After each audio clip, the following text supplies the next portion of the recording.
둘째 아들이 이 나사로 얘기할 때 항상 이 얘기를 합니다. 아빠, 천국은 정말 좋은 곳이죠?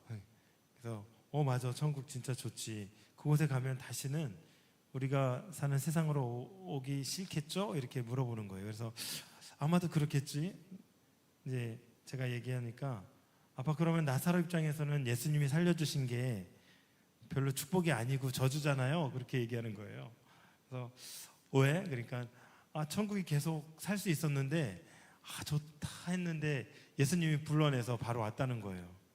그래서 그 말 듣고 빵 터졌는데, 천국은 우리가 상상할 수 없을 정도로 좋은 곳인 줄 믿습니다. 나사로를 불러내셨는데, 나사로를 불러내신 이유가 있습니다. 그래서 우리가 이 본문을 통해서 하나님의 은혜를 함께 나눴으면 좋겠는데요. 나사로를 왜 불러내셨는지 그것을 우리가 좀 명확하게 말씀을 통해서 또 함께 묵상하길 소망합니다. 마르다와 마리아의 오빠가 죽을 병에 걸렸습니다. 나사로가 죽을 병에 걸렸습니다. 그래서 사경을 헤매고 있을 때 그 의원의 도움도 아마 이렇게 도움도 아무런 필요가 없었을 것이죠.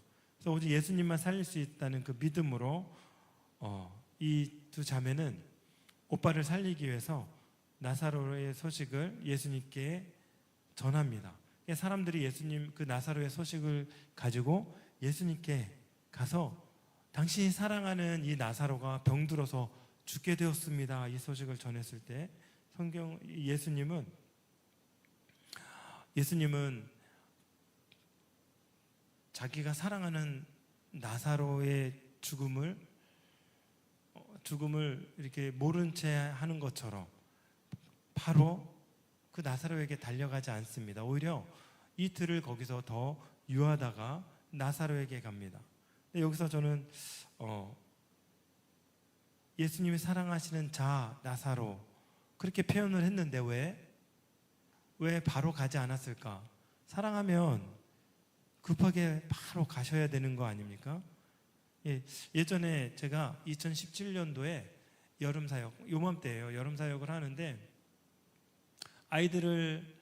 중고등부 아이들을 데리고 수련회를 갔습니다. 나사렛 대학교에 연합집회를 하는 그곳에 아이들을 데리고 갔었는데, 수련회가 끝나고 오는 길에 제가 전화 한 통을 받은 거예요.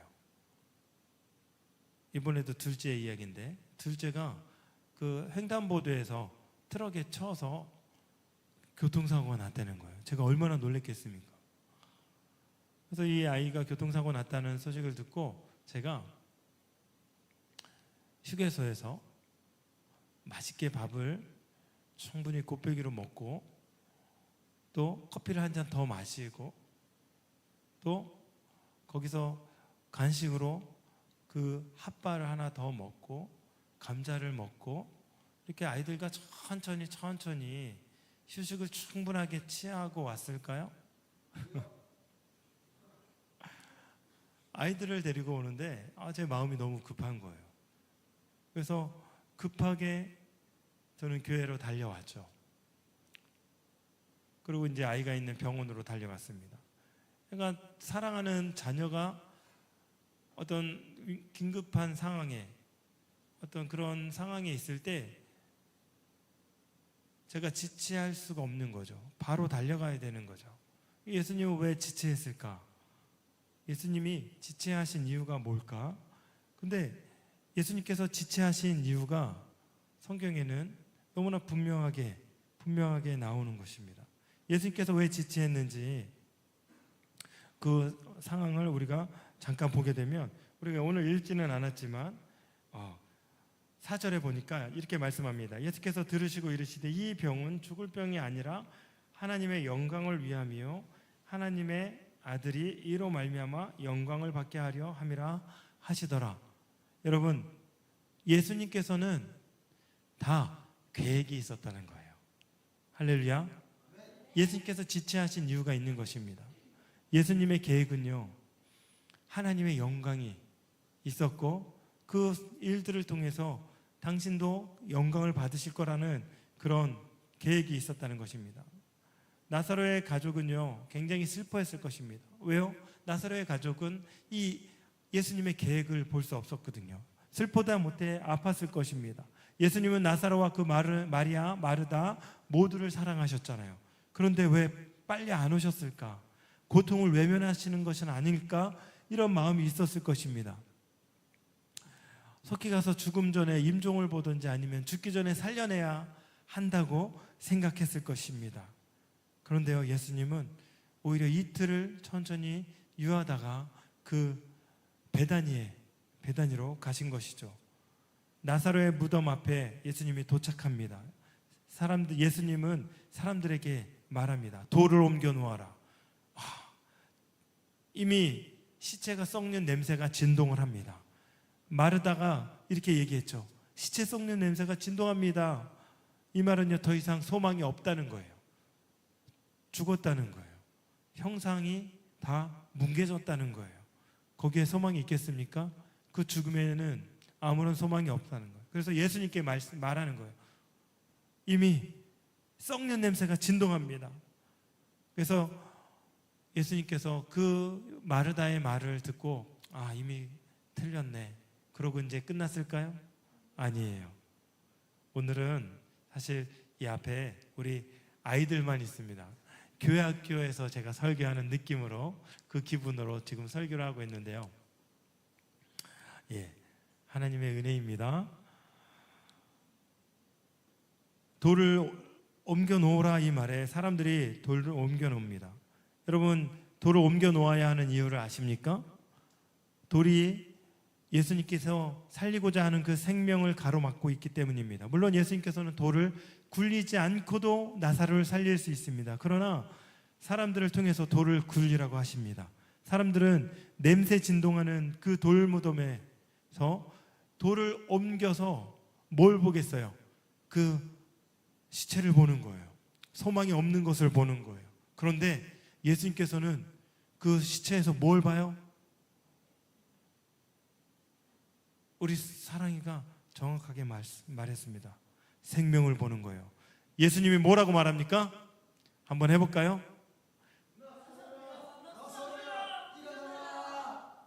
나사로야, 나오너라! 한번 해볼까요? 아멘. 와, 나사로는 손발을 배로 동인 채 무덤에서 나오는 거예요. 얼굴은 수건에 쌓여 있습니다. 44절에 보니까 예수님께서 두 번째 사람들에게 할 일을 명하시는 거예요. 풀어놓아 다니게 하라. 예수님은 생명의 역사에 인간을 사용하시는 분이십니다. 할렐루야. 그 역사 안에서 함께 쓰임받는 저와 여러분이 되시길 축복합니다. 저는 이 말씀을 묵상하면서요, 나사로의 상태와 예수님의 명령과의 상관관계를 생각해 봤습니다. 여러분, 나사로는 이미 죽어 있었어요. 그런데 예수님의 명령에 순종합니다. 죽은 시체에 예수님의 말씀을 들려주니까 그 말씀이 죽은 시체에 어떻게 해요? 들렸어요. 죽은 시체의 말씀이 들리니 살아나는 거예요. 여러분, 뭐가 생각나요? 땅이 혼돈하고 공허한 상태에서 하나님이 이르시되 말씀하시니 그 혼돈에서 뭐가 나타납니까? 무에서 유가 창조되고 어둠에서 빛이 창조되는 거예요. 혼돈에서 하나님의 질서가 바로잡히는 놀라운 역사가 일어나는 거예요. 죽음에서 생명의 역사가 탄생하는 것입니다. 할렐루야. 무엇으로? 예수님의 말씀으로. 여러분, 하나님의 말씀이 여러분 귀에 들리십니까? 예수님의 말씀이 여러분 귀에 들리십니까? 여러분, 이 예수님의 말씀이 여러분의 귀에 들린다면 여러분은 이미 살아있는 하나님의 자녀인 줄로 믿습니다. 우리가요, 물리적인 죽음이 아닌 거예요. 말씀이 들리지 않으면 이미 우리는 죽어 있는 상태인 것입니다. 영적으로 죽어 있는 거예요. 나사로는요, 몸은 부패하고 썩어서 우리가 볼 때는 아무런 희망과 소망이 없었지만 예수 그리스도의 말씀이 그 죽은 나사로에게 들어가니까 생명이 되는 거예요. 냄새가 썩어서, 시체가 썩어서 부패한 냄새까지 났었대요. 그런데 풀어서 보니까 어떻게 돼요? 전혀 새로운 몸으로 새로운 몸으로 회복되어 있는 놀라운 역사가 있었던 것이죠. 하나님의 말씀이, 예수 그리스도의 말씀이 여러분에게 들리는 역사가 있기를 소망합니다. 지금 이 시간 하나님의 말씀이 들리십니까? 여러분은 죽음에서 살아난 부활의 영광을 지금 살아가고 있는 줄로 믿습니다. 아멘. 저는 이 말씀을 우리 자녀들이 들었으면 좋겠습니다. 죽은 영혼을 깨우기 위해서 우리 자녀들에게 하나님의 말씀을 들려주는 우리 모든 성도님들 되시길 소망합니다. 말씀에서 우리는 본문에서 나오는 예수님을 함께 묵상해 보길 바랍니다. 첫 번째로 본문을 통해서요, 우리는 제자들과 사람들에게 예수님이 믿음을 주시기 원하시는 분이심을 우리가 알 수 있습니다.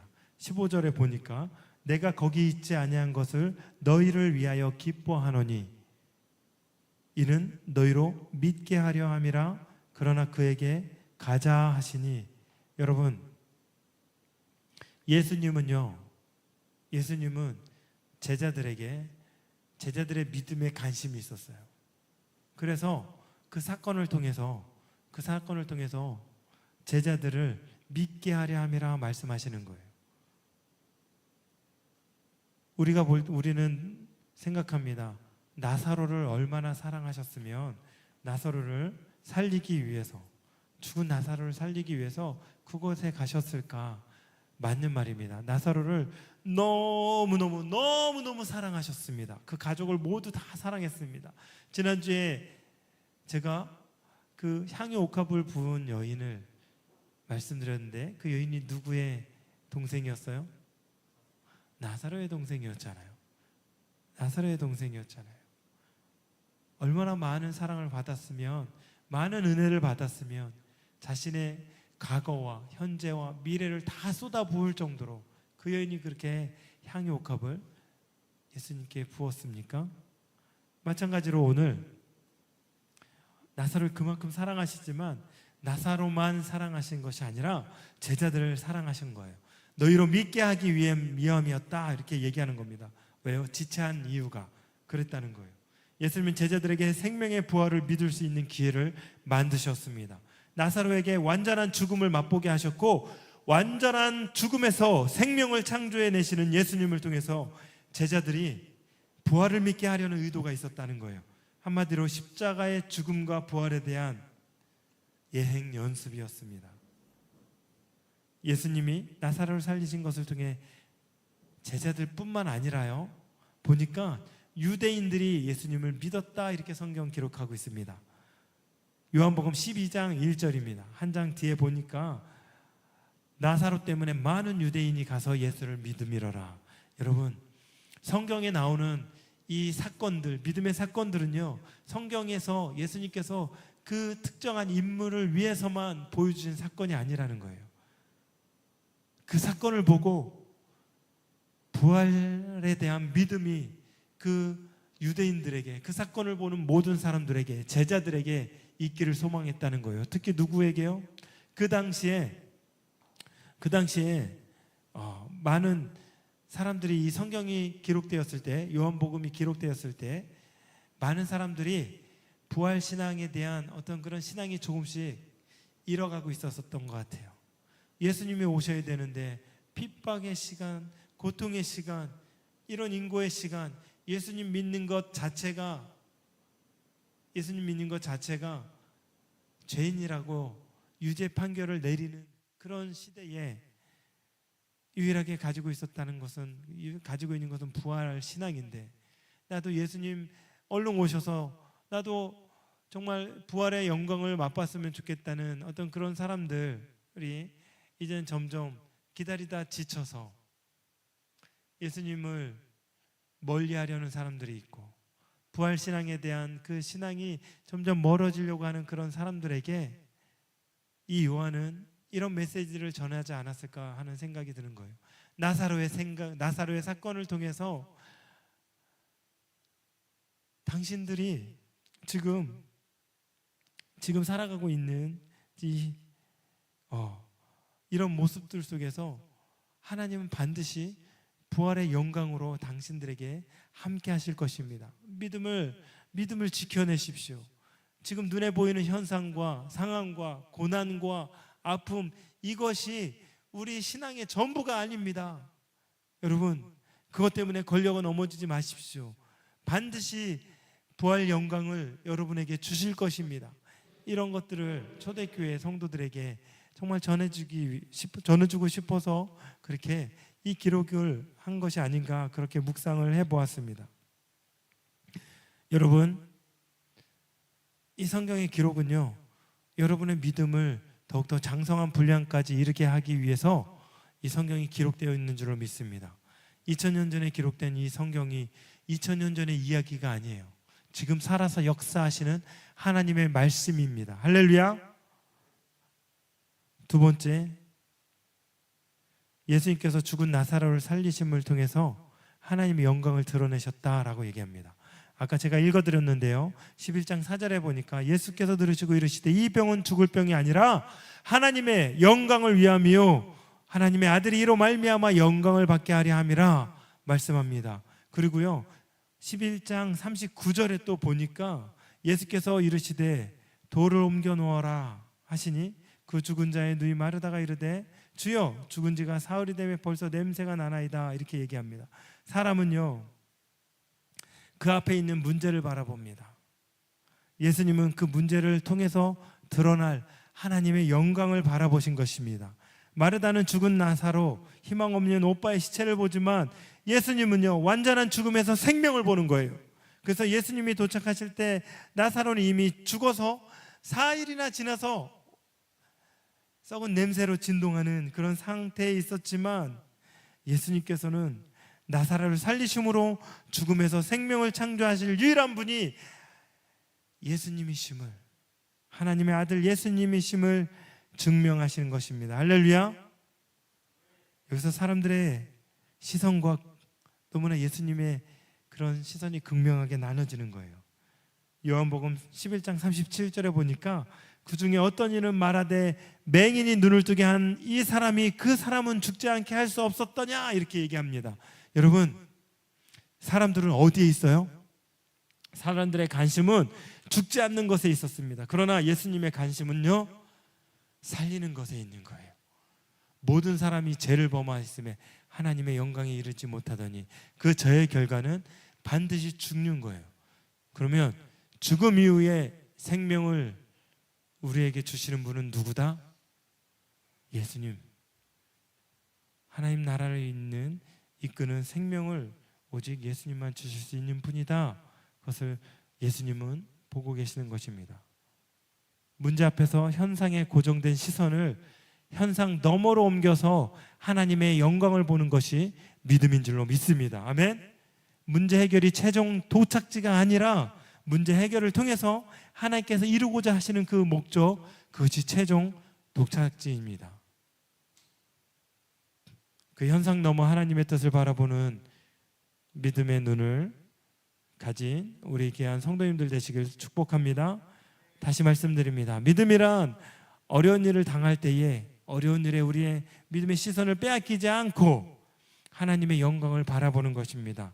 문제 앞에 매몰되는 것이 아니라 문제를 통해 하나님 하실 일들을 보는 거예요. 그래서 우리가 고난도 많고 고통도 많지 않습니까? 저도 많은 고난도 당해보고 고통도 당해보고, 지금 우리 사모님이 굉장히 육신의 어떤 어려움 속에 있는데, 그때 그럼에도 불구하고 그 어려움을 통해서, 그 너머를 통해서, 그 당시에는 이것이 위로되는 말이 아닐 수 있지만 그럼에도 불구하고 우리가 아픔을 겪을 때에는 이 고통을 통해서 하나님 하실 일들이 있겠지, 하나님이 이끄실 일들이 있겠지, 하나님 나를 도와주시옵소서, 그 치유하시는 그 치유뿐만 아니라 살려내시는 그 은혜뿐만 아니라 그것을 통해서 하나님의 영광이 드러나고 그것을 통해서 예수 그리스도의 부활의 사건이 실제로 이 땅 가운데 이루어질 수 있다는 그 놀라운 은혜를 목격하는, 그것까지 바라볼 수 있는 우리 귀한 성도님들 되시기를 간절히 축복합니다. 그 일이 하나님께 영광이 되길 바라는 것입니다. 예수님 나사로를 살려내시는 그 목적을 넘어서 더 큰 목적을 잊지 않으셨던 거예요. 우리에게 주어진 어떠한 일도 보이는 그것이 전부가 아닌 줄로 믿습니다. 지금은 초라하고 어리숙하고 나약해 보일 수 있는 거예요. 나사로처럼 더 이상 소망이 없어 보일 수도 있습니다. 그러나 인간의 노력으로는 도저히 불가능해 보이는 그런 일일지라도 그 일을 통해서 하나님께서 영광 받으시길 원하신다는 거예요. 할렐루야. 반드시 생명의 역사가 일어날 줄로 믿습니다. 예, 우리 말씀 심는 교회 우리 찬양단 아이들과 다 올라오니까 여기 이제 다 빈자리입니다. 아무도 없잖아요. 그렇죠? 그런데 누가 계세요? 예수 그리스도가 이 가운데 함께 하시는 거예요. 그래서 우리가 찬양 드리는 그 찬양이 이곳에 함께 하시는 예수님께서 받으시는 찬양이기 때문에 의미 있고 하나님의 영광이 된 줄로 믿습니다. 아멘. 아멘. 예. 마지막으로 예수님은요, 죽음에서 생명을 창조하시는 분이심을 정확하게 드러나고 있습니다. 사건은요, 예수님의 부활 사건을 예표하기도 합니다. 그래서 11장 25절 예수님께서 이렇게 말씀하십니다. 예수께서 이르시되 나는 부활이요 생명이니 나를 믿는 자는 죽어도 살겠고 무릇 살아서 나를 믿는 자는 영원히 죽지 아니하리니 이것을 내가 믿느냐? 그럼요. 이 믿음은 또 누구를 위해서 이 사건을 행하신 거예요? 예, 함께 대화했던 마리아 너무 놀랍지 않습니까? 제자들을 믿게 하기 위해서, 또 당신이 사랑하는 마리아와 마르다를 믿게 하기 위해서, 또 유대인들을 믿게 하기 위해서. 그런데도 거기 믿지 않는 사람들이 너무나 많았습니다. 슬프지 않아요? 그러나 예수님께서 분명하게 말씀하십니다. 점점 소망을 잃어가고 나사로처럼 한 사람 한 사람 성도들이 죽어가는 현실 앞에서 많은 사람들이 아까 얘기한 것처럼 의심이 들었을 것이죠. 과연 부활이 있는가? 과연 부활이 있을까?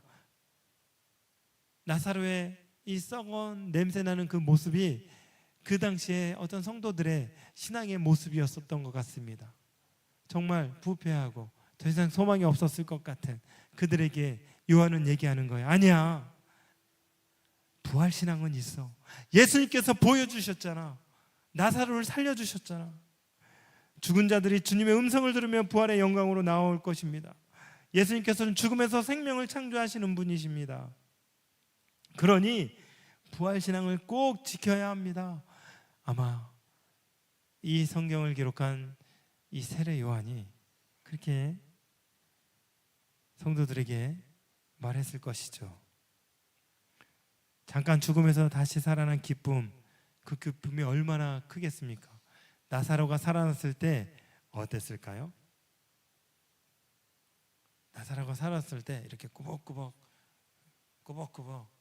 그 사람들이 졸고 있었을까요? 나사로가 살아났을 때 정말 신나게 춤을 췄겠죠. 마르다와 마리아는 두말할 것도 없겠죠.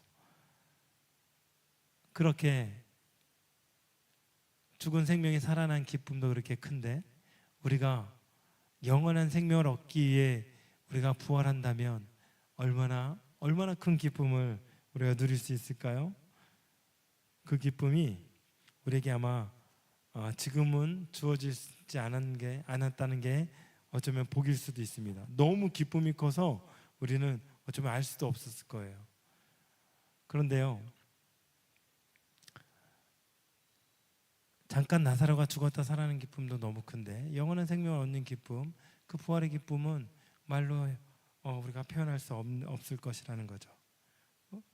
예수님은 죽음에서 나오는 생명의 역사를 통해서 그 이루어질 부활의 영광을 나사로 사건을 통해서 드러내셨습니다. 사람들은 죽음 이전에만 관심을 두었죠. 그러나 예수님은 죽음에서 생명이 나온다는 사실을 우리에게 알려주고 싶었다는 거예요. 사실 예수님께서 나사로를 살리기 위해서 유대로 돌아가신 것, 그 베다니 마을로 들어가신 것 자체가 쉬운 결정이 아니었습니다. 우리 8절을 보니까 제자들이 말하되 라삐요 방금도 유대인들이 돌로 치려 하였는데 또 그리로 가시려 하시나이까? 이렇게 말씀하고 있습니다. 생명을 살리기 위해서 고통의 장소로 다시 들어가신 거예요. 예수님의 상함은요, 자유롭게 다닐 수 있는 상황이 아니었다는 거예요. 제자들이 만류합니다.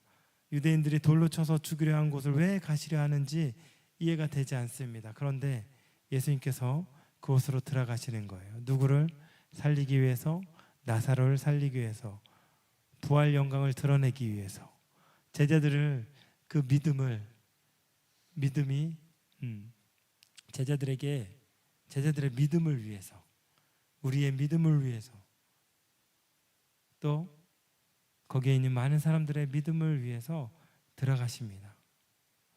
믿음은요, 생명을 위해서 나를 핍박하는 그 장소로 다시 들어가는 것입니다. 예수님이 그렇게 사신 것이죠. 자신을 돌로 쳐 죽이려는 곳에 들어가서 나사로를 살려서 죽음에서 생명을 창조해 내셨습니다. 할렐루야. 거기에 사랑하는 나사로를 살리신 거예요. 죽은 생명을 살리셔서 하나님의 영광을 증거하신 거예요. 여러분, 제가요, 참 안타까운 것은 지금 출산율이 0.78%, 대한민국의 출산율이 그 정도 된다고 합니다. 제가 부교육자로 사역할 때 집사님들과 권사님들이 이런 얘기를 많이 했습니다. 종종 이런 얘기를 하는데, 자기 자녀들에게 자녀를 낳지 말라고 얘기한대요. 내가 아기 키우기 힘들었으니까 너는 그냥 편하게 살아라, 이렇게 얘기한대요. 근데 실제로 요즘에 자녀를 낳는 그런 가정들이 많지 않습니다. 전 세계에서 우리가 출산율 제일 하위라고 하는데요. 여러분,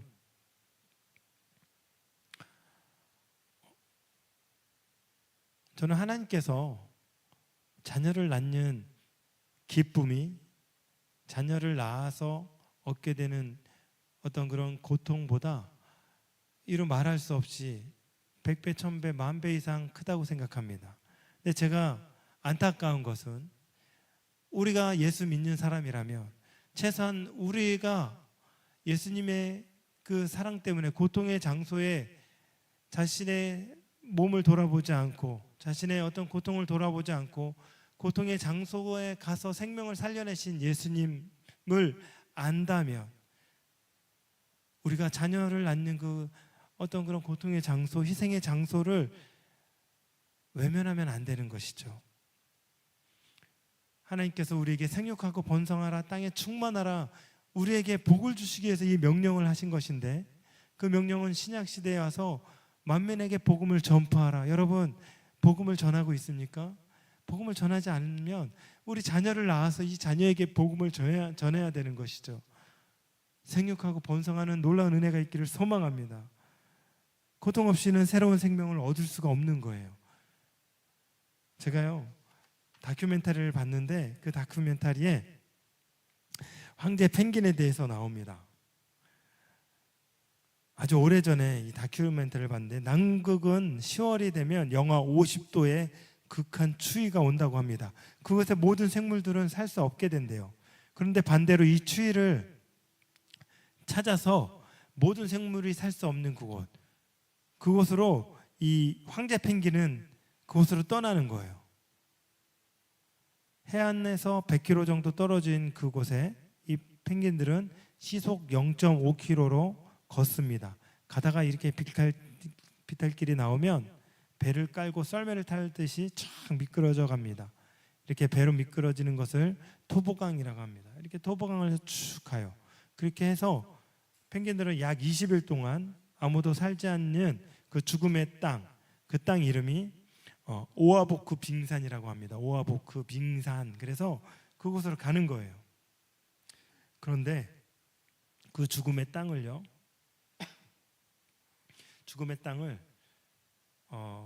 빙원의 오아시스라고 부른다고 합니다. 왜일까요? 모든 위험에서 이 황제 펭귄들이 모든 위험에서 자유할 수 있는 곳이기 때문입니다. 황제 펭귄은요, 자연이 만든 그 자궁에서 마음껏 짝짓기를 하고 거기서 생명을 잉태합니다. 지구상에서 가장 추운 곳, 죽음의 땅, 그곳이 이 펭귄들에게는 생명을 번식하는 가장 축복의 땅이 되는 것이죠. 여러분, 저는요, 이 황진색 펭귄의 모습을 보면서 거기서 생명을 잉태하는 모습을 보면서 예수님이 생각났어요. 예수님은요, 스스로 자신이 십자가에 달리시기 위해서 스스로 자신을 내어준 거예요. 그리고 예수님은요, 가장 저주받은 곳, 고통스러운 장소, 그곳으로 갑니다. 그것이 어디예요? 십자가예요. 마치 가장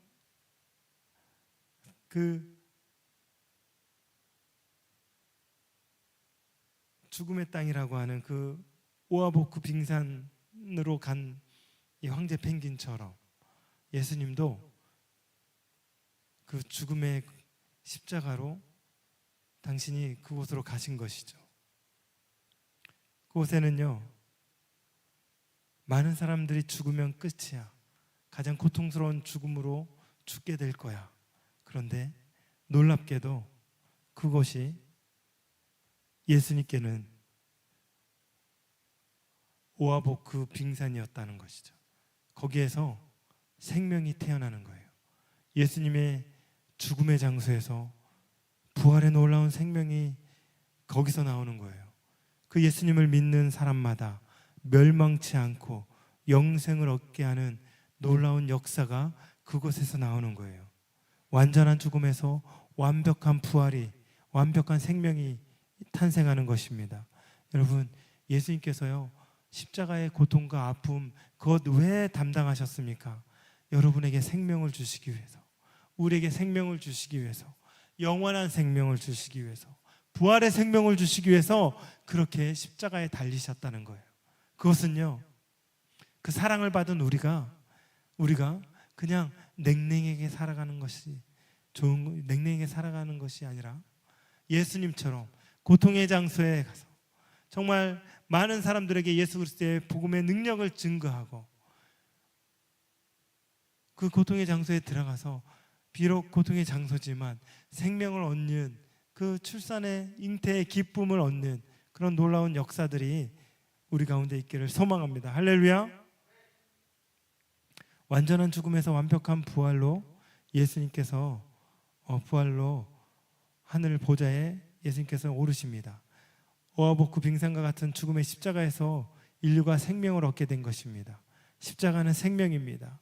험한 십자가에는 능력이 있는 거예요. 거기에 우리의 영원한 생명이 시작되는 줄로 믿습니다. 그래서 제가 늘 고백하지만 십자가 앞으로 나아가는 것입니다. 우리 말씀을 마치겠습니다. 여러분, 삶에 지쳐 있습니까? 다시 십자가로 돌아가시기 바랍니다. 우리를 생명으로 인도해 주실 것입니다. 세상에서 힘이 들고 방황하지 마시고요, 도망치지 마시고요, 십자가의 죽음의 장소에 돌아가면 거기에서 새 힘을 얻고 새 생명을 얻는 것입니다. 여러분, 부모의 역할이 힘드십니까? 아버지의 어깨에 무겁습니까? 어머니로서 자녀들 양육하는데 소망이 없어 보이십니까? 우리 자녀가 변하지 않는 것 때문에 여러분 고통받으십니까? 다 십자가 앞에 가져갑시다. 죽어 있는 것 같지만, 죽은 것 같지만 그 죽음에서도 생명을 창조해내시는 예수 그리스도의 능력을 우리가 바라보길 소망합니다. 이미 우리가 그것을 경험하지 않았습니까? 우리를 위해서 십자가를 지신 예수님 때문에 우리가 생명으로 나아갈 수 있고 다시 일어날 수 있는 힘이 있는 것 아니겠습니까? 주저앉지 마십시다. 다시 일어납시다.